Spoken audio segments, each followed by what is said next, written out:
संघर्ष का रंग। बहुत समय पहले की बात है, एक छोटे से गांव में एक कवची नामक लड़की रहती थी। वह बहुत ही साजिदगी और अपने काम में लगी रहती थी। अपने सपने को देखने की क्षमता रखती थी।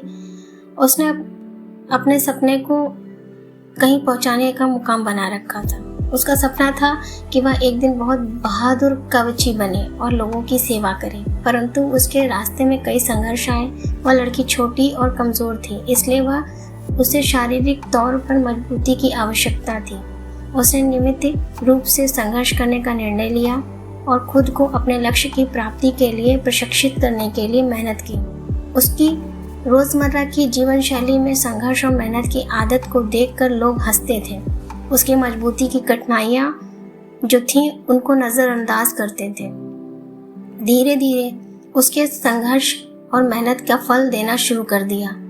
वह रोज़ नए चुनौतियों का सामना करती, अपनी क्षमता को सीमित करने के बावजूद नहीं हारती थी।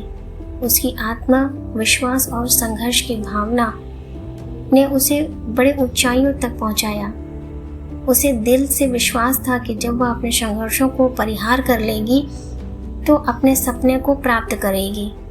एक दिन एक महान संघर्ष के बाद उसने अपने लक्ष्य को पूरा किया और वह विख्यात कवची बन गई और अपने सपने को लोगों की सेवा में पूरा करने लगी। उसकी मजबूती, संघर्ष और मेहनत के उसे एक आदर्श बना दिया।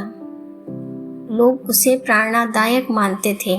उसकी मेहनत को उनके लिए एक संदेश के रूप में देखते थे। इस कहानी से हमें यह सीख मिलती है कि जीवन में संघर्ष का होना कितना स्वाभाविक है। हमें संघर्षों को देख के डरना नहीं चाहिए, बल्कि उनसे सीखना चाहिए। अपनी मेहनत और संघर्ष की मदद से हमें अपने लक्ष्य की प्राप्ति करनी चाहिए।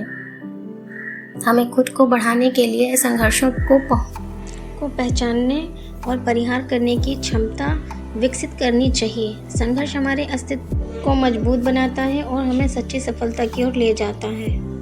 कहानी आपको कैसी लगी दोस्तों, कमेंट में ज़रूर बताएं। जय महाकाल।